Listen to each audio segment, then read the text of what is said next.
Hello, and thank you for joining us yet again for That Solo Life, the podcast for PR pros and marketers who work for themselves. People like me, Michelle Kane, and my company is Voice Matters. And as always, my ever present fabulous co host here, Karen Swim. She is the glue that keeps us all together at Solo PR Pro. Hi, Karen. How are you? Hi, Michelle. How are you doing? This glue is Good. a little less sticky this week, but I'll get there. We'll get there. I know. I feel like I've been reorganizing for the past 2 weeks just because, I want to clean slate with the new year. Oh, wait, sure, I can get that to you. Yeah. It's ongoing. It's just our lives here in this business. What can we say? It's the job. It's the job. I would say it's the nature of the beast, but yeah. We are off to a really interesting start of the year. But this month we are talking back to basics because January is always a good month to hit the reset button and go back to like your systems and processes and start it all over again. Exactly. We're going to talk about contracting. Oh, yes. As the rally cry in the Solo PR Pro Premium group is always, get it in writing. Yeah. Yeah. In fact, when membership opens up again, you'll be able to have access to a wonderful resource called just that. But it's important, just to protect yourself and really to protect your client. It's all about managing those expectations and outlining the scope and doing it in some way in writing. So at least you have something that you've both agreed upon and the terms are clear. And it's really so you don't find yourself on the other side in some sticky situations. Yeah, I completely agree. And there's always questions that come up from, not just our own group, but from, independent practitioners. Mm-hmm. And I think, maybe not so much agencies, but independent practitioners, micro agencies around this whole contracting process. There's always terms that a client will come up or, what do you negotiate and how do you think? I think one of the most important things, and we can't say this enough because some people have been in this business for a long time. And so they were accustomed to doing things on a handshake. Get it in writing really means get it in writing. And that means having a formal agreement. Now, that agreement does not have to be this 40-page, legalese document. It can be as simple as a letter agreement. Mm-hmm. But it really is important to document what you're going to do, who you're doing it for, the price that they are expected to pay for it, how quickly they're expected to pay for it, and have some terms. And as Michelle said, this is to not only protect yourself, but to protect your client as well by having everything documented. Mm-hmm. It does not have to be this complicated process. Even when you're working with a big client that has a huge legal department, they're accustomed to working through this stuff pretty quickly. I have contracts with big companies, and it really has sometimes been a lot faster and simpler dealing with them than smaller companies. And so, don't be afraid of a contract, and you need a contract, and you just don't get the contract and forget to have it countersigned. You need a signed contract. Yes. Even your letter of agreement have, upon signature of this letter and return to me, work begins. And I even lay this out in my proposals at the end of the proposal. After the budget, I have a section called terms. We work upon letter of agreement and outline the same things that I would outline in the letter. Payment is this, da da da da. Yeah, those are words.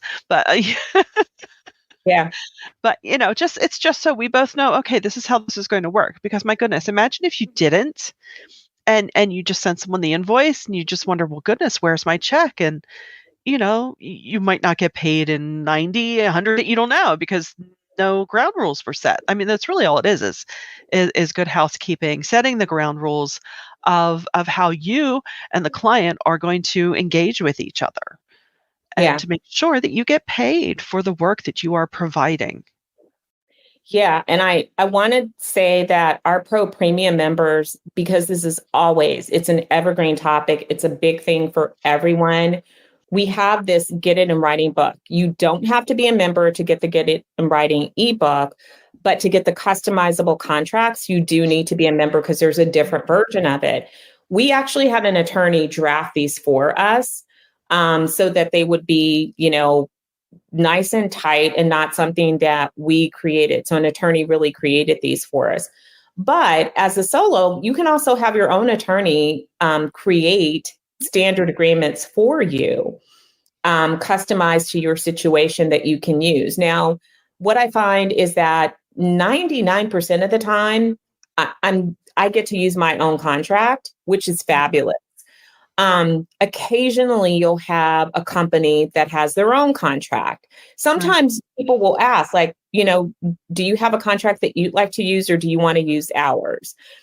It's always better for me when I use my own contracts because I know what my contracts say and I've already put in all the protections that I need. And I really have never had a problem. And again, Michelle, you hit on such a key point. It's this communication in advance, talking about the stuff before you ever get here. Mhm. Who do I need? Can you give me an accounting contact? How does your accounting process work? Right. How should I submit my invoices? Some companies have very strict procedures around how invoices should be submitted and when they pay. And this is a big, big thing that comes up with contracts that people ask about payment terms. What are typical payment terms? It's not uncommon to have a 30-day net. It really is not uncommon. Right. Some clients are going to have longer terms. So you have to really decide whether or not you can accept that. Sometimes those terms are non-negotiable. I've worked with Right. clients where they said, we understand that it's a long wait, but we're just being honest with you. We never pay before 45 days. If you Mhm. you know that going into it, you can plan ahead for it. Right. Right. But And if they say 90 days, don't just accept that to be true. Push back and say, hey, as a solo, I get that you're, probably used to dealing with vendors that, can carry 3 months. Is there any way that you guys can take that down? Don't be afraid to negotiate when a client gives you a term. I wish that I could just encourage everyone that just because you're an independent doesn't mean that you don't have any leverage. I see this, oh, with people in employment offers too. They're afraid to negotiate because they think that negotiating means that the offer is going to be rescinded. I don't know where that fear comes from, but it's not true. They want you negotiate the money, negotiate your vacation, negotiate everything. It is very possible to get more. mhm. And as a solo, you need to have that same attitude. It's not, you, you shouldn't be afraid to speak up and ask for something different because you're leaving things on the table. Just ask. If it's not possible, your client will tell you, well, we'd love to do that.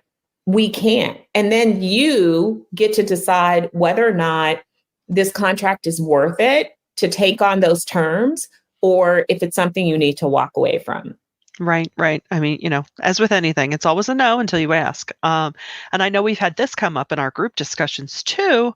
Uh, you know, so there's a couple of ways not around it, but if you want to get paid sooner, arrange it as a retainer concept. Where you get paid for a block of time ahead. And even if the 30 days is an issue, then well, okay, we'll start work. See you in a month.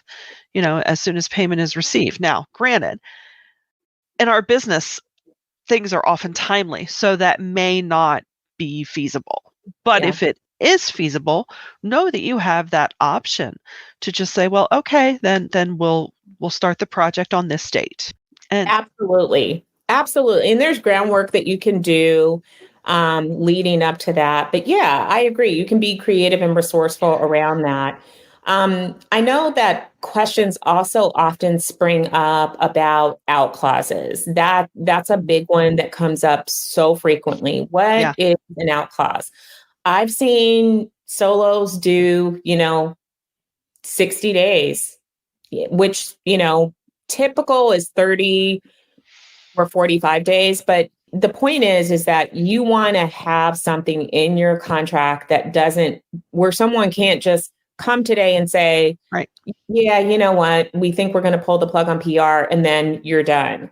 Right. Because again, you want to protect yourself. When you are working with a client and it's an ongoing client and you have a monthly budget, you actually are planning your calendar ahead of time and you're planning around, you're blocking out time for this client. And so if it is the 25th of January and they want to end at the end of the month, that means you have open time in February that you didn't get to account for. Right. Granted, that is the risk that we all take as solos. So, outside of that, that's why it's so important to make sure that you have a financial cushion, or at least a backup plan. Like some people have courses that they offer, or maybe you do something on the side in addition to your business, or maybe you have products that you sell, but you need to protect your income in some way so that, because there's going to be ebbs and flows, and a client loss you don't want that to take you down. And I understand that if you're just starting out, that's hard. All the more reason to make sure that you have these protections in place ahead of time. So 30 days is reasonable, but you know what? You could do 45, you could do 60. I've seen people do 60, and then on a client by client basis, sometimes the client is like, is there any way that we could do less than that? Sometimes it's financial. Sometimes it's driven by a board of directors. And so sometimes they're bringing, it in-house. And so, but having it in writing and having them agree to it at least gives you that documented protection of your income.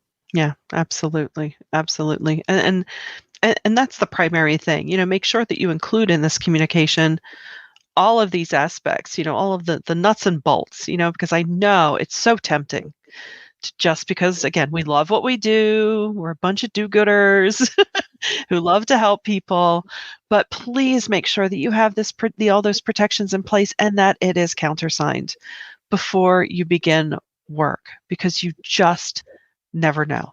You never know. I mean, someone can just say, oh, you know what? I changed my mind. This isn't working. And you just think, wait, what? Hold on. But I wrote this draft for you. Well, that's on me if I didn't get that counter signature, And make sure that if you have expiration dates in your contract, that you don't forget to renew them. Oh, that's yes, that's so true. I had a really rough end to the year, and I had a client contract that was expiring. Thank God for my wonderful clients. My client was like, slacked me and said, hey, do we need to do a new agreement? I'm like, oh, let me check. I checked. So we got that sucker signed, and, we got the new 2022 agreement in like 10 minutes. And I'm like, thank you, God, for, clients that are actually looking out for this kind of thing, because my mind was, I lost the month of December basically. And my brain still is not back to fully functioning. And so just as a reminder to all of you, if you need to put a date on your calendar, so that you don't forget it, about a month before your contract renewal, I would say actually try to get it done at least 60 days in advance. Make sure you do that, because it's easy to like forget that, I need to get a new contract signed. And if you lapse and you're still working, you've lost all that protection because that contract is no longer valid. Yeah. And something to consider as well, even in your proposals, because we know sometimes people can come in hot and heavy and just think, oh, I want this. I want to work now and blah, blah, blah. And next thing you know, you're not hearing from them. It's been a month or 6 weeks. So it's not out of order to just say, this proposal is everything outlined in this proposal is good until, X date, even if that's a 3-month window, because that also gives you the opportunity to revisit it if, you don't hear from them in a while. And it could be for a number of reasons. Things happen in life that have absolutely nothing to do with you. But, it's still raise not your hand if you've ever had a prospective client just disappear and come back a year later and think that same price. I'm raising my hand. was valid. And sometimes, things change. Your business could change in a year. I mean, a Right. lot can happen in a year. Maybe something a service that you were offering last year, you've decided that you don't want to do that anymore. So maybe, for example, social media was included, Mhm. and now you've decided that nope, you want to stick to a smaller set of services. So I love that idea of putting an expiration date. I would say, 60, 90 days is perfectly reasonable, like these terms. And then something that I used to do early on in my business is I actually had language at the bottom of the contract where they signed off Mm. agreeing to proceed, that they agreed to the proposal and the terms that were outlined, because the proposal has the scope of work, it has the budget, Mm. and so I would have people sign off on that. And then we would proceed to the formal contract. So, that's Good something else. idea. I no longer do that, but I did it, for the first few Yeah. years of my business. And Yeah. that was really helpful too, because you got commitment from people. Right. When people are signing something, it is them saying, okay, yes, I'm committing to work with you. Yeah. Yeah. Sometimes I generally operate on letter of agreement, and sometimes I'll do a short summary of the scope, or I'll say, per the attached scope, and just stick Yeah, it on there too, just because that also helps both of us remember, okay, what did I promise to do again? this is So, so true. Yeah. I so mean, what I do is I lift right from the proposal in the scope of work. I yeah, lift it from the proposal, just copy it over. yeah, Because honestly, this is why that's the part of the proposal that you really want to think through. You want to really think strategically about your scope of work, and you should be able to pull the scope of work from your proposal right into your contract document, whether it's a LOA or a full on contract. You shouldn't be recreating the wheel. They right, should already know exactly what you plan to do. And right, then that scope for us also gets pulled into our first 90-day plan. right, 100%. Yeah.